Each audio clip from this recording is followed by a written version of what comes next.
अस्सलाम वालेकुम व्यूवर्स। आज जो रेसिपी मैं आपके साथ शेयर करने वाली हूँ वो है मज़ेदार सा छोलिया गोश्त बनाने की रेसिपी। और उसके लिए जो चीज़ें हमें चाहिए हैं वो नोट डाउन कर लीजिए। ये मैंने आधा किलो के करीब मटन का गोश्त लिया है।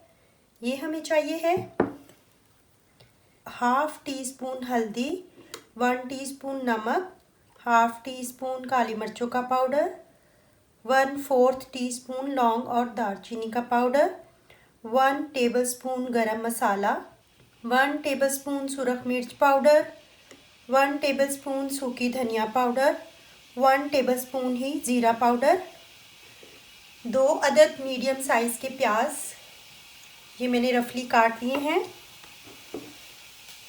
1 टेबलस्पून लहसुन का पेस्ट, 1 टेबलस्पून अदरक का पेस्ट और 5 से 7 हरी मिर्चें बारीक कटी हुई, 2 बड़े टमाटर और आधा किलो के करीब ही मैंने लिया है छोलिया।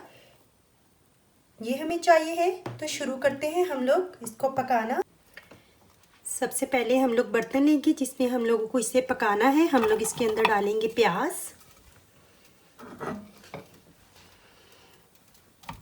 गोश्त,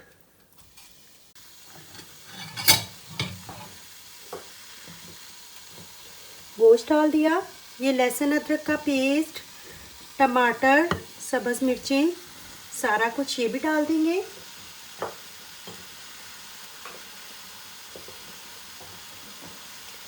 और ज़ीरा और सूखी धनिया के अलावा बाकी सारे पाउडर मसाला जार भी डाल देंगे।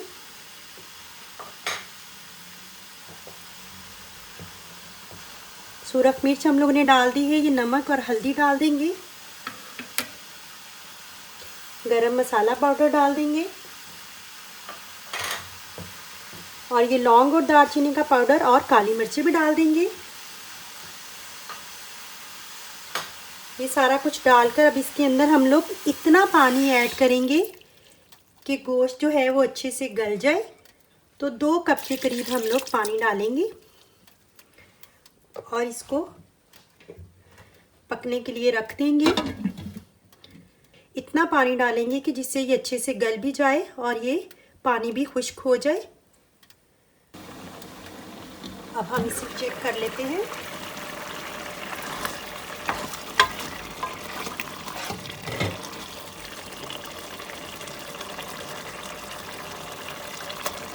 गोश्त तो है तकरीबन गल चुका है और पानी भी इसका खुश्क हो चुका है। एक बात मैं आपको बताती चलूँ कि अगर आपके पास जो छोलिया है वो फ्रोज़न है तो आपको थोड़ा सा पहले डालना पड़ेगा, क्योंकि फ्रोज़न छोलिया जो है वो थोड़ा सा हार्ड हो जाता है। और अगर आपके पास फ्रेश छोलिया है तो आप घी डालकर भूनने के बाद फिर डालें, और अगर आपके पास फ्रोज़न छोलिया है तो आप इसे थोड़ा सा घी डालने से पहले डालें ताकि ये भी गल जाए। तो मेरे पास चूँकि फ्रोज़न छोलिया है इसलिए मैं इसे इस स्टेज पर डाल दूँगी। छोलिया ऐड कर दिया है और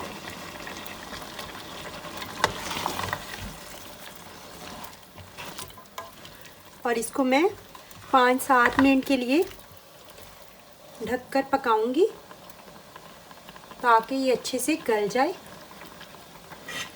तो अब इसे ढक देते हैं 5-7 मिनट के लिए।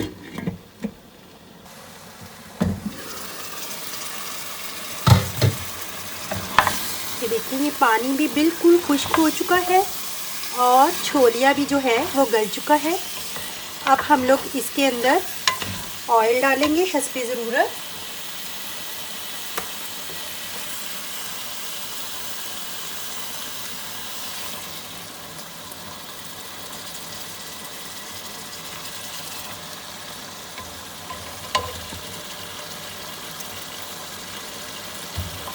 और इसको हम लोग ऑयल डालकर मज़ीद 10 से 15 मिनट के लिए अच्छे से भूनेंगे। इससे इसका टेस्ट बहुत अच्छा हो जाता है। इसको बहुत अच्छे से भूनेंगे हम लोग 10-15 मिनट के लिए। ये देखिए अच्छे से भून चुका है।